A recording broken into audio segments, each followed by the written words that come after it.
My parents made me pay rent at 16, while my brother lived free until 35. On my 16th birthday, my parents gave me a grocery store cake, a secondhand winter coat, and a lease. The lease was 3 pages long. It said that beginning the following Friday, I owed $450 a month for the privilege of sleeping in the bedroom I had occupied since I was 6. Utilities were included, but food was not. My mother had highlighted the due date in yellow. My father had already signed the bottom. My 21-year-old brother Evan leaned against the refrigerator eating the corner rose from my cake and told me adulthood had finally arrived. He would not pay $1 to live in that house for another 14 years. At first, I thought the lease was one of my father's lessons. He liked dramatic gestures and phrases about preparing us for the real world. I waited for him to smile, tear the pages in half, and hand me a savings bond. Instead, he slid a pen toward me. My mother said they had discussed it carefully and decided I needed stronger motivation. I was earning money 3 evenings a week at a diner, so in their minds, charging rent was reasonable. Evan was taking 1 class at the community college and trying to discover his direction. Pressuring him, they said, might damage his confidence. Apparently, mine was sturdy enough to be invoiced. I signed because 16-year-olds rarely understand how little bargaining power they have inside their own homes. My father gave me a pink carbon receipt for my first partial payment and told me to keep it for my records. That advice became the most valuable thing he ever gave me. I put the receipt in an old metal pencil box beneath my bed. Every Friday after that, I counted crumpled tips at the diner, exchanged them for larger bills, and paid my mother at the kitchen table. She wrote the amount in a spiral ledger. I watched her close it as if the numbers inside were a private judgment on my character. The rent changed the shape of my life almost immediately. I stopped staying after school for debate practice because the late bus did not run near the diner. I quit the photography club when I could no longer afford film. I learned which customers tipped generously and which ones would keep me standing beside their booth while they searched for exact change. On Saturdays, I cleaned rooms at a roadside motel with my friend Tasha's aunt. I lied about my age on one form and prayed no one would check. By Sunday night, my hands smelled like bleach, coffee, and the onion rings I served after school. Evan's days had a different rhythm. He slept until noon, played video games in the basement, and borrowed our mother's car because his truck needed repairs. He left dishes beside the sofa and called the mess evidence of creative energy. When I complained, my parents reminded me that he was still finding himself. They used that phrase so often it began to sound like a medical condition. He found himself at concerts, on weekend trips, and in the passenger seat of a truck my father eventually paid to repair. I found myself calculating whether I could buy shampoo and still have enough for Friday. My parents insisted the arrangement was fair because expectations should be based on ability. I was organized, employed, and good with money. Evan was impulsive and easily discouraged. Charging him, my mother explained, would create conflict. Charging me would create discipline. Even then, I recognized the trick hidden inside that reasoning. Every strength I developed became evidence that I could endure more. Every weakness Evan displayed became evidence that he deserved protection. The reward for being dependable was another weight. The reward for dropping weights was that someone else picked them up. The first time I was late, I was short by $38 because the diner closed for 3 days after a pipe burst. My father added a $15 fee. He did not need the money. He wanted the lesson to feel real. I sold the small gold necklace my grandmother had given me and paid him before midnight. 2 days later, a delivery truck left a new television in our driveway.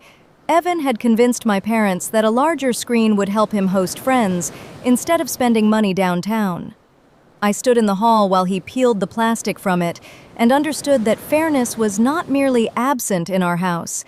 It had been rewritten to make me doubt what I could see. I began keeping more than receipts.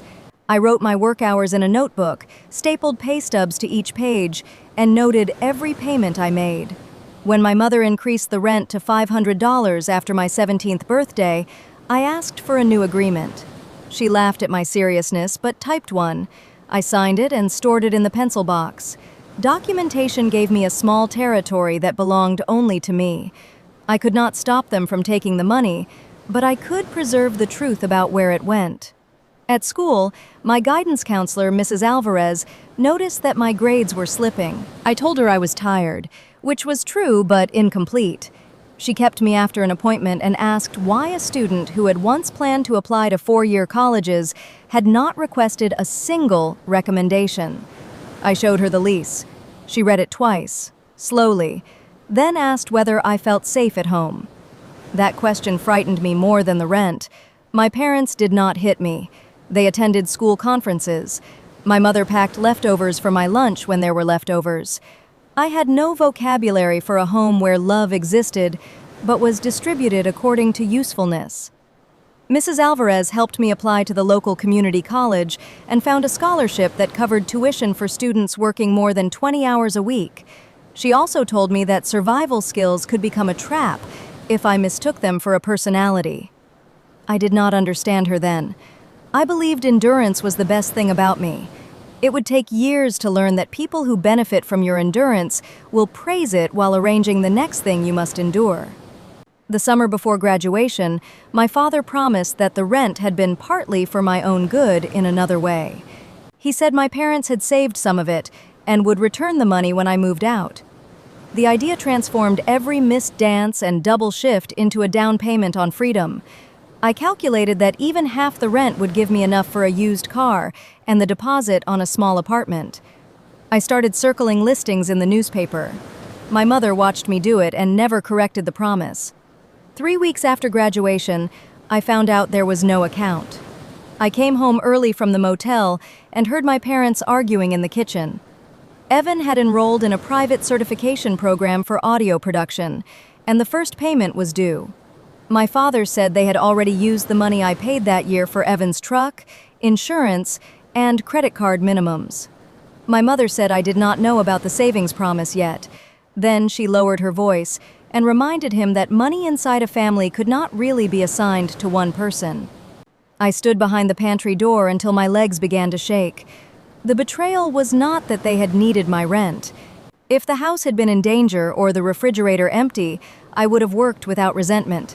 The betrayal was that they had turned deprivation into a moral education for me, while quietly using the proceeds to insulate Evan from every consequence. I had sold my grandmother's necklace to pay a late fee while my money repaired his truck. They had watched me believe I was building an exit, and allowed that belief because it kept me cooperative. When I confronted them, my father did not deny it. He said family finances were complicated and accused me of listening to a private conversation. My mother cried. Evan emerged from the basement and asked why I was making his education about me. Within minutes, the discussion had shifted from what they had done to the tone I used when I discovered it. That was another family skill. If the facts were indefensible, they put my reaction on trial. I moved out 11 days later. Tasha's aunt rented me a converted room above her garage for $300 a month. The ceiling sloped so sharply that I hit my head if I stood too quickly beside the bed, and the shower became cold after 6 minutes. It felt enormous. The first Friday there, I woke before dawn with the certainty that I had forgotten to pay someone. Then I remembered that my rent was not due for another week, and that the money in my checking account could remain there. I lay beneath the low ceiling and cried with a relief so deep it felt like grief. My parents told relatives I had abandoned the family over a minor disagreement about household contributions. My mother described the rent as symbolic. $450 was not symbolic when I earned $7.25 an hour, but no one asked me for the arithmetic. Evan told our cousins that I had always been obsessed with money. In a family where he received money and I supplied it, my attention to numbers was treated as the uglier habit. I attended community college in the mornings and worked in the afternoons. Numbers came easily to me because I had spent years forcing them to tell the truth. I transferred to the state university after 2 years and chose accounting. Later, I specialized in fraud examination and financial controls. People assumed I liked the certainty of numbers, but numbers were not certain. They could be omitted, mislabeled, or arranged to support a lie. What I loved was reconstruction, taking scattered records and restoring the story someone had tried to erase. I kept limited contact with my parents. I visited for holidays, brought practical gifts, and left before the old patterns settled over me. Every visit revealed a new version of Evan's future. He was going to run a recording studio, then sell custom motorcycles, then build an app with a friend whose last name no one knew. My parents funded equipment, classes, and fresh starts. When each plan failed, they blamed timing, partners, or the economy. Failure never attached to Evan long enough to teach him anything. At 26, I bought a narrow duplex in a neighborhood people called transitional when they wanted to sound optimistic. I lived upstairs and rented the lower unit to a retired school secretary named Bernice. I repaired cabinets at night, learned local housing rules, and put every agreement in writing. My parents came once. My mother looked around the unfinished kitchen and said it was a lot of responsibility for a single woman. Evan asked how much equity I had and whether the basement could become a music room. He had been living in our parents' basement for 11 years by then and still spoke about unused space as if it naturally belonged to him. The duplex became 3 properties, then 5. I did not become rich overnight. I became careful. I bought buildings other investors dismissed, kept rent stable, and budgeted for repairs before they became emergencies. My accounting practice grew alongside them. Small businesses hired me to clean up books, design controls, and sometimes tell owners what their relatives were stealing. I was good at those conversations because I knew how affection could be used to blur a ledger. Whenever my parents needed ordinary help, I gave it. I paid for a new water heater after my father was laid off. I drove my mother to appointments after her knee surgery. I sent grocery cards without announcing them. I did not give cash to Evan, and that single boundary became the defining fact about me in family stories. My generosity was counted only when it passed through him. By 30, I had stopped arguing about the past. My mother once said the rent had made me successful, as though they had designed my career instead of creating the obstacle I climbed around. I told her success did not retroactively make cruelty useful. She went silent, then said she was sorry I chose to remember it that way. It was the nearest she came to an apology for years. Evan turned 35 in April. My parents held a large party in the backyard and called it a celebration of his new beginning. He had formed a company named Hearthstone Social, which planned to convert an abandoned warehouse into a restaurant, brewery, and live music venue. He had no restaurant experience, no brewing license, and no capital. He had a polished presentation, a charismatic partner named Cole, and the unshakable confidence of a man who had never been permitted to hit the ground. During the party, my father announced that Evan would finally move out once construction began. Everyone applauded. My mother touched my arm and whispered that patience had paid off. I looked through the kitchen window at the basement door, its frame dented from years of amplifiers being carried through it, and thought about the language of time in our family. I had been expected to become independent before I could legally vote. Evan's independence at 35 was treated as a heroic milestone still waiting in the future. I asked one question: where had the investment money come from? My father's expression tightened. Evan answered before he could.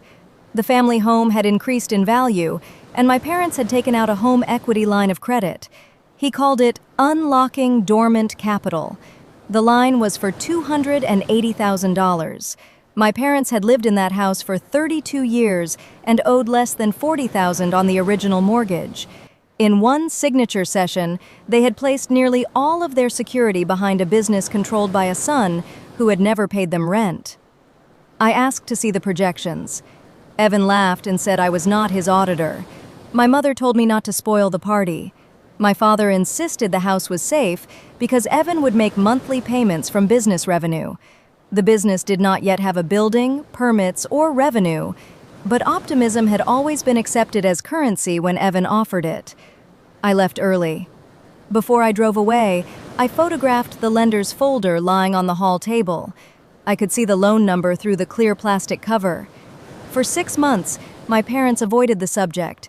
Then my mother called at 6:12 on a Monday morning. She said the lender had sent a notice they did not understand. Evan was in Chicago meeting investors, and my father was too upset to speak. I arrived to find 3 certified letters on the kitchen table. The credit line was 97 days delinquent. Interest, penalties, and a balloon provision had pushed the amount due to more than $300,000. Foreclosure proceedings would begin if the default was not cured within 30 days. My father sat in the same chair where he had once charged me $15 for being short on rent. He looked smaller than I remembered, but his first words were not an apology. He said families came together during emergencies. My mother placed a folder beside me containing printouts of my property records. Someone had searched the assessed values of every building I owned. They believed I could refinance 1 or 2, pay off their loan, and wait for Evan's business to recover. I asked where the money had gone. They said construction costs. I asked for invoices. They said Evan handled them. I asked whether the warehouse had been purchased. My mother looked at my father. The property was still under contract because of environmental concerns. I asked what collateral Hearthstone owned after spending $280,000. Neither answered. Their house was 30 days from legal crisis, and they had not demanded a single bank statement from the man whose debt caused it. When I said I would review the records but would not promise money, my father struck the table with his palm. He accused me of enjoying their fear. My mother said they had sacrificed for both children and now needed the successful one to step up. The phrase "both children" landed like an insult. I asked whether Evan had been charged rent during any of the 14 adult years he lived under their roof. My mother said the past was irrelevant. I told her the past was the reason they believed my labor remained available whenever Evan exhausted theirs. Evan returned 2 days later in a rented luxury SUV. He wore a navy coat I had never seen and carried no records. He called the default a temporary cash flow mismatch. According to him, Cole had moved funds between accounts to preserve an opportunity, and a new investor would close within weeks. He wanted me to transfer $120,000 immediately to stop the legal process. He said paperwork could follow. I almost admired how completely he had absorbed our parents' assumptions. My money was real enough to rescue him, but my questions were an act of disloyalty. I refused. Evan told me that everything I owned had been built from the advantage of leaving home early.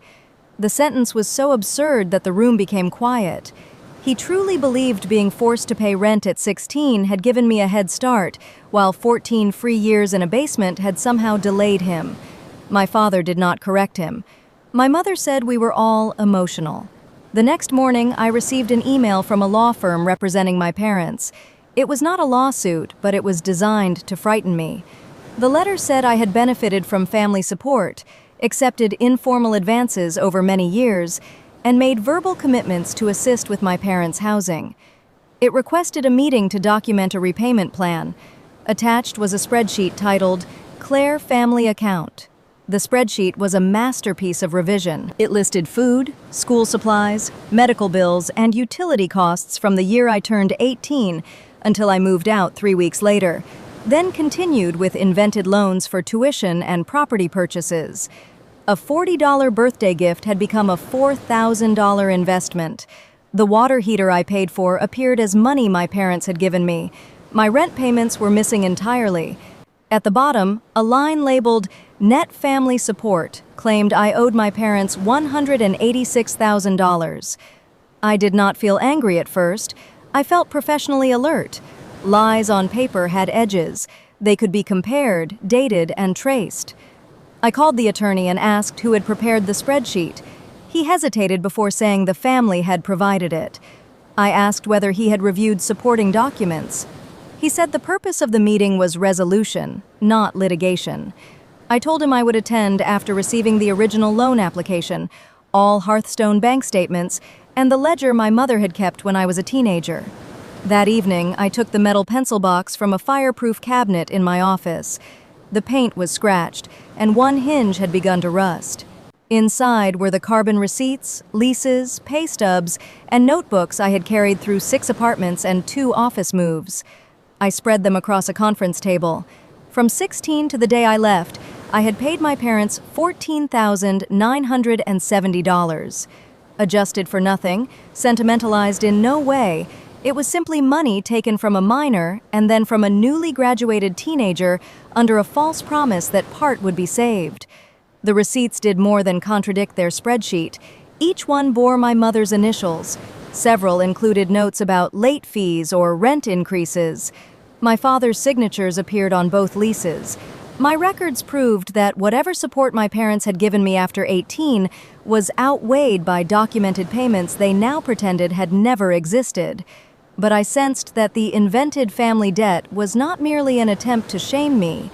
Someone needed a paper trail showing that I owed money. I wanted to know why. My attorney, Lena Cho, found the answer in the home equity application. My parents authorized the lender to release it after she explained that I was being threatened with a claim connected to the loan. On the schedule of expected repayment sources, Hearthstone's future revenue was only one line. Another listed monthly family note payments from me in the amount of $2,300.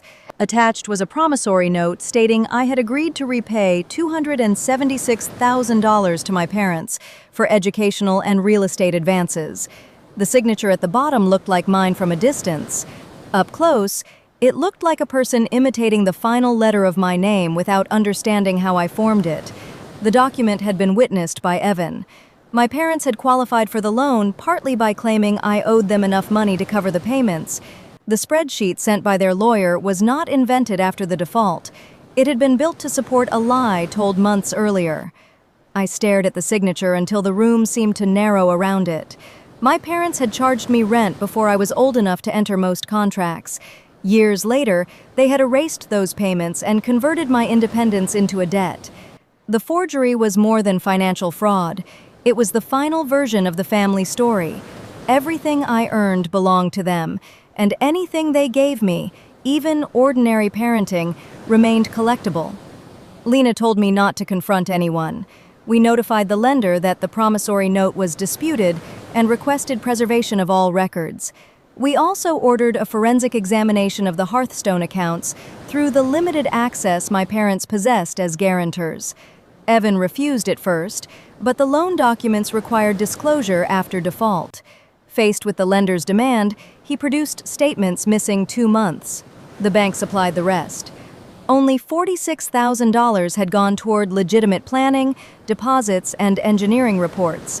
More than $70,000 had been transferred to Cole's company for consulting without any contract. Evan had spent $22,000 on travel, restaurants, and the leased SUV.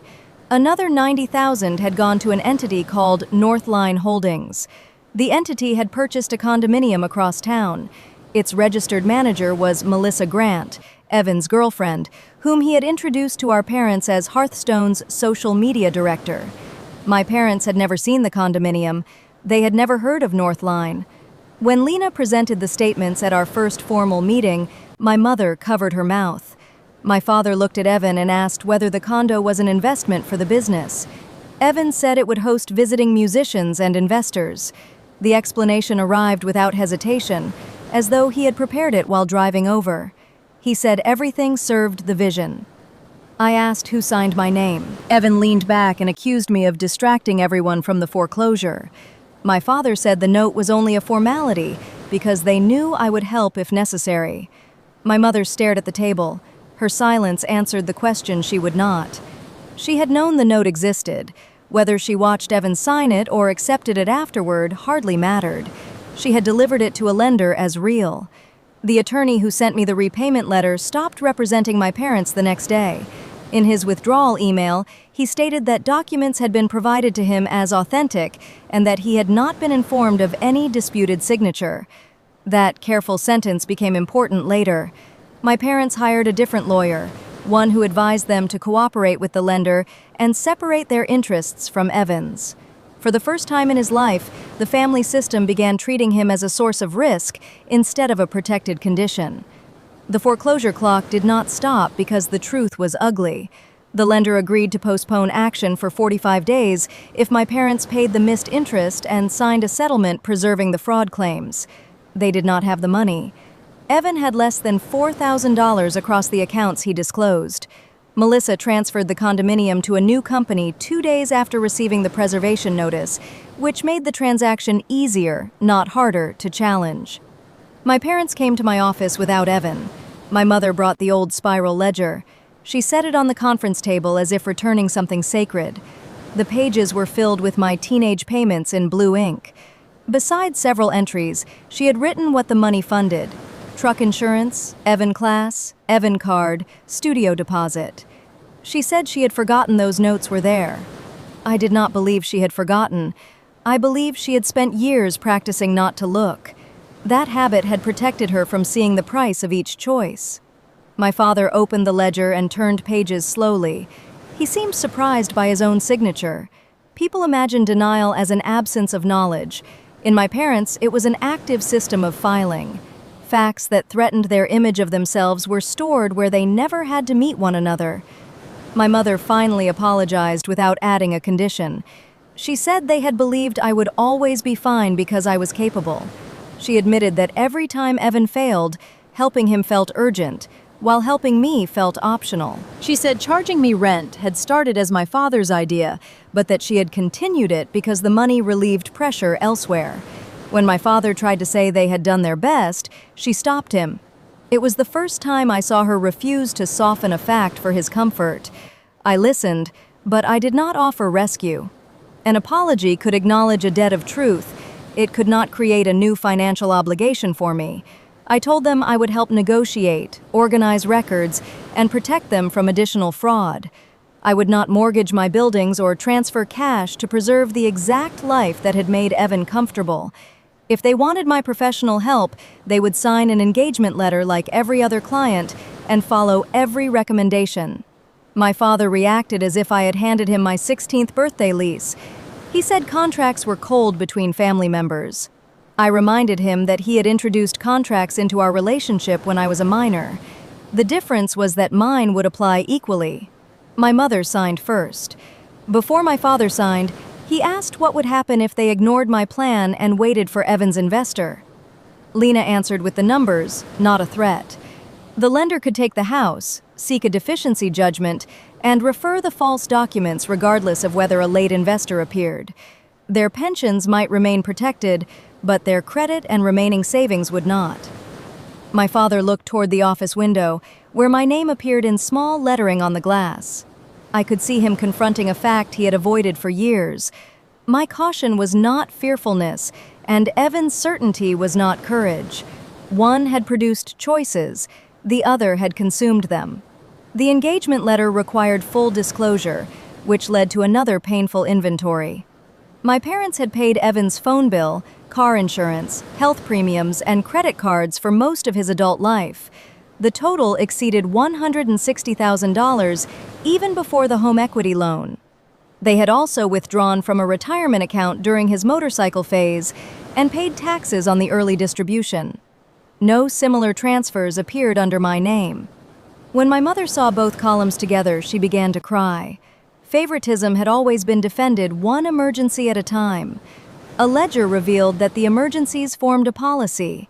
The plan required them to sell the house before foreclosure, recover what they could from the condominium, and move into housing they could afford with their pensions. It also required Evan to leave immediately so the property could be repaired and listed. My father refused that condition for 3 days. On the 4th, the lender scheduled the sale. He signed. Evan did not leave quietly. He posted online that his wealthy sister was forcing her elderly parents from their home. He sent relatives selected pages from the invented family spreadsheet and claimed I was evicting him because I envied his business. Several cousins called before asking for my side. I emailed each of them the same 3 documents: my lease at 16, the ledger page showing my rent used for Evan's truck, and the forged promissory note. Most never called again. 2 apologized. He also removed appliances, light fixtures, and copper piping from the basement during his final weekend. The real estate agent discovered the damage Monday morning. A neighbor's camera recorded Evan loading the items into Cole's van. My parents did what they had never done when he harmed me. They filed a police report. My mother cried afterward, not because she believed the report was wrong, but because consequences felt cruel when applied to him. Evan called me that night from a motel and demanded to know how I could leave my brother without a home. I reminded him that he had received 6 weeks' notice, that 3 relatives had offered temporary rooms, and that he had rejected each because they imposed rules. He said those rooms were humiliating. I thought of the sloped ceiling above Tasha's aunt's garage and the cold 6-minute shower that had felt like freedom. Housing was acceptable to Evan only when it required no gratitude, payment, or restraint. I ended the call when he began describing what I owed him as a sister. The stolen fixtures delayed the listing and cost nearly $9,000 to replace. My parents initially asked that the police report be withdrawn if Evan returned everything. The detective explained that some items had already been sold and that a report was not a bargaining chip. I watched my parents learn that institutions did not reorganize themselves around Evan's comfort. It was painful for them, but also clarifying. Once the outside world named his conduct theft, they could no longer reduce it to a family misunderstanding without hearing how absurd that sounded. The house went on the market in January. It needed work, but the neighborhood had become desirable. We received 3 offers. The highest came from a young couple with conventional financing, but their closing date fell outside the lender's deadline. A developer offered less in cash and planned to demolish the house. My parents wanted time they did not have. I made an offer through my property company at the appraised value, with a closing date inside 2 weeks. The contract was reviewed by separate lawyers and approved by the lender. I waived my management fee and credited my parents for repairs I could complete less expensively. I did not steal the house, as Evan later claimed. I paid more than the developer, less than the delayed offer, and exactly what an independent appraiser said it was worth under the circumstances. The sale paid the original mortgage, the home equity balance after the lender reduced penalties, taxes, and closing costs. Very little remained. My parents used it as a deposit on a modest 2-bedroom apartment in a senior community.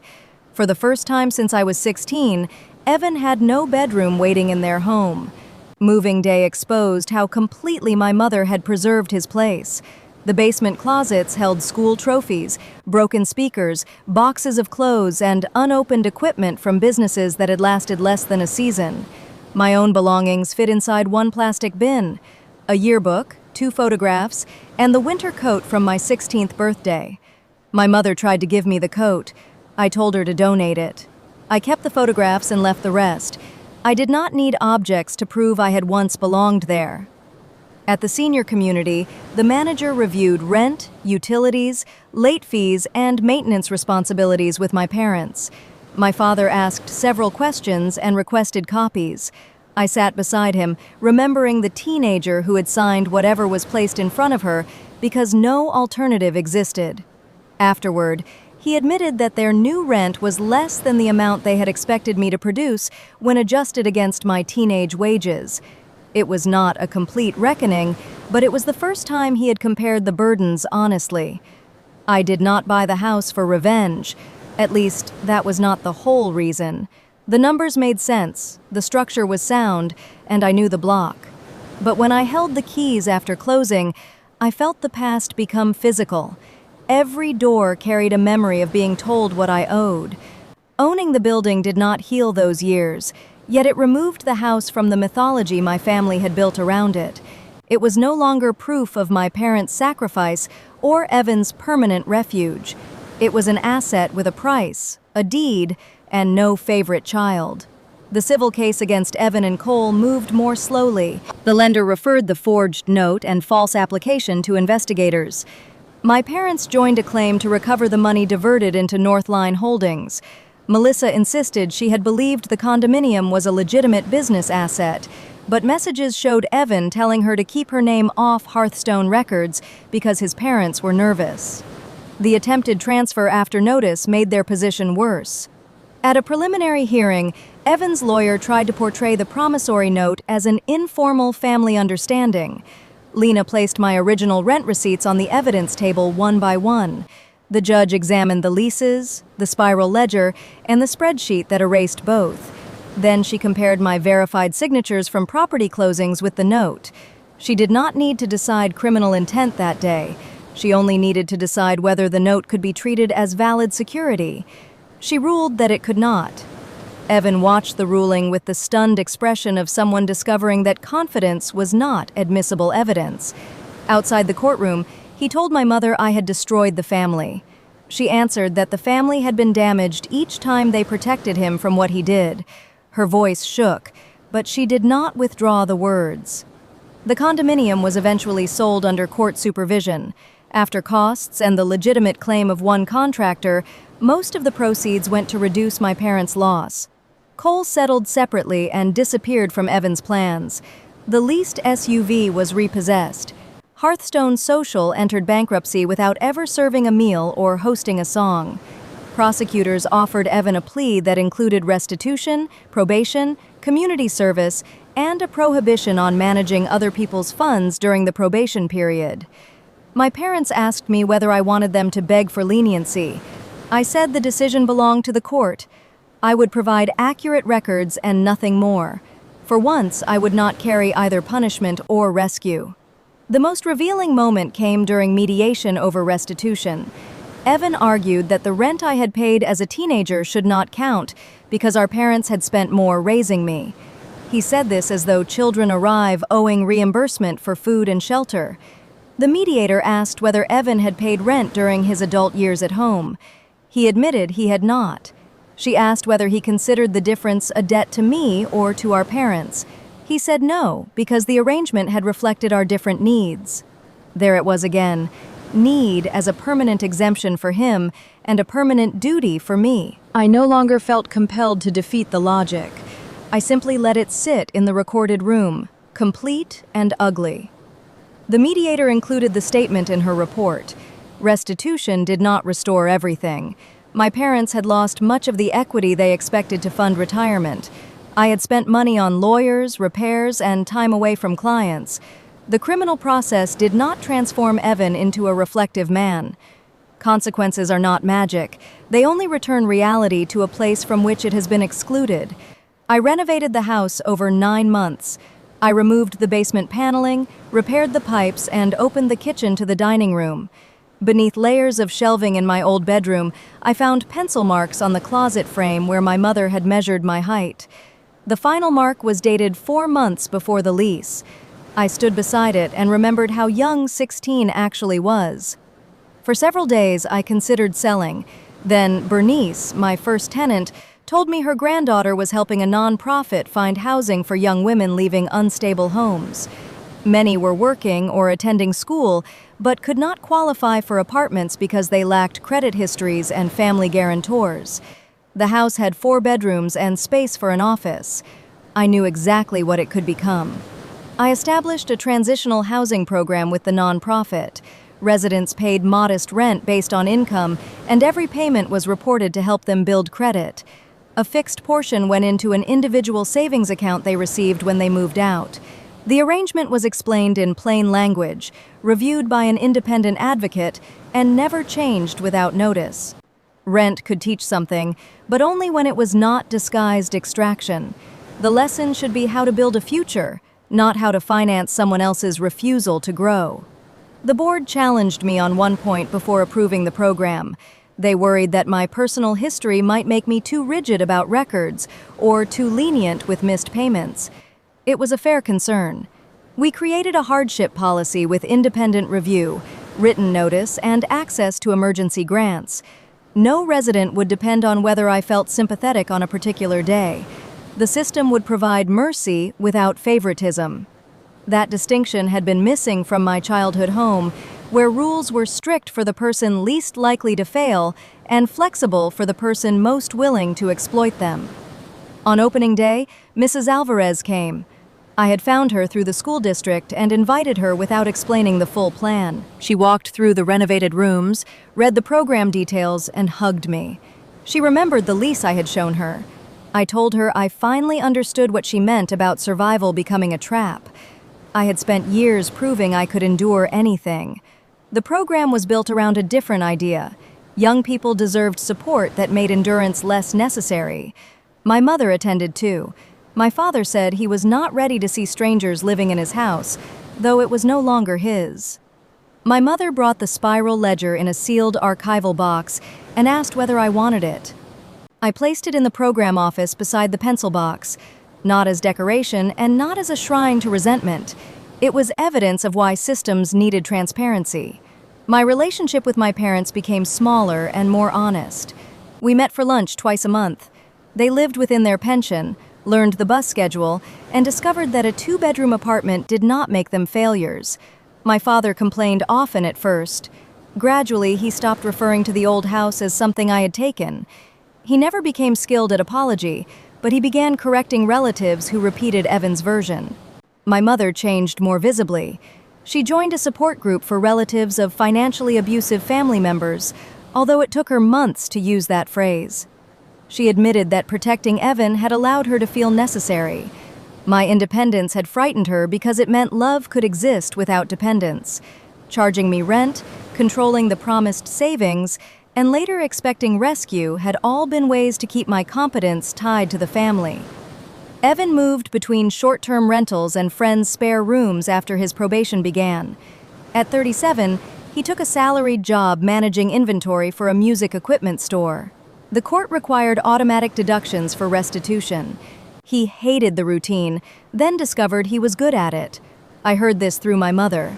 I did not call to congratulate him. Growth that depends on applause can become another performance. I hoped he would continue when no one was watching. He wrote me a letter a year after the case ended. Most of it explained his fear and the pressure he had felt to become successful. Near the end, he apologized for signing my name. He did not apologize for the years he watched me work while benefiting from my rent, perhaps because admitting that would require him to rethink his entire adulthood. I answered with 3 sentences. I acknowledged the apology, said I hoped he repaid our parents, and told him I was not ready for contact. Some relatives thought that response was cold. Families often prefer reconciliation because it lets spectators stop feeling uncomfortable. They treat access as proof of forgiveness and distance as proof of bitterness. I had learned that forgiveness could be private. It did not require me to return to the role in which forgiveness was merely the reset button before the next demand. The first resident in the house was a 17-year-old named Kayla, who worked at a grocery store and wanted to become a dental hygienist. On her first Friday, she appeared in the office holding an envelope of cash. Her shoulders were high with tension. I gave her a receipt, showed her the account where her savings portion had been deposited, and reminded her that she could view every transaction through the program portal. She stared at the screen, then asked whether the saved money was really hers. I told her yes. The word caught in my throat. I remembered waiting for my father to tear up the lease, waiting for my mother to reveal the account that did not exist, waiting for anyone in my family to say that my labor belonged to my future. I could not change what happened at 16. I could make sure the system under my name did not repeat it. By the second year, the program housed 8 young women across 2 properties. 6 moved into permanent housing with savings and established credit. 1 returned to her aunt. 1 needed more time. We published annual statements showing exactly how rent was used. Transparency was not glamorous, but I had built a career and a refuge around its power. At a small fundraiser, a reporter asked whether the program had been inspired by my parents teaching me financial responsibility. My mother was standing close enough to hear. For a second, the old answer hovered between us. She could have accepted the flattering version. Instead, she said they had made a serious mistake and that I had created something kinder from it. The reporter looked surprised. I looked at my mother and understood that accountability sometimes arrived years late and without elegance, but it still mattered when someone finally chose it. My father came to the next open house. He walked quietly through the kitchen and stopped at the closet frame where we had preserved one section of pencil marks beneath clear acrylic. Next to the final mark was a small plaque explaining that stability should help young people grow, not charge them for having nowhere else to go. He read it for a long time. Before leaving, he asked if the program needed volunteers for basic repairs. I gave him the same volunteer agreement everyone signed. He smiled without humor and said I still loved paperwork. I told him paperwork was how people knew the rules would not change when someone more favored entered the room. He signed. The original lease remains in my office. It no longer has the power to make me feel trapped. It is simply a record of the day my parents tried to call exploitation preparation. The receipts beside it show every payment. The court order beside those shows what happened when my brother and parents tried to erase them. Together, the papers tell a cleaner story than the one my family repeated for years. My parents made me pay rent at 16 because they believed the responsible child could absorb what the irresponsible child avoided. Evan lived free until 35 because every consequence was redirected towards someone more reliable. In the end, the rent did teach me something, though not what my father intended. It taught me that love without boundaries can become a billing system, that sacrifice without records can be rewritten, and that being capable does not make me communal property. The house where I once counted tips now holds young women who can see their own savings balances whenever they choose. My parents live in a home they can afford. My brother pays for his mistakes one paycheck at a time. And I no longer wake on Fridays afraid that someone else has a claim on what I earned. The last time I locked the program office after dark, I passed the kitchen table where a resident was studying while another packed lunch for an early shift. The room was warm, ordinary, and quiet. No one was being congratulated for dependence. No one was being punished for competence. The rules were written, the accounts were visible, and every person in that house knew exactly what belonged to her. That was the inheritance I chose to keep.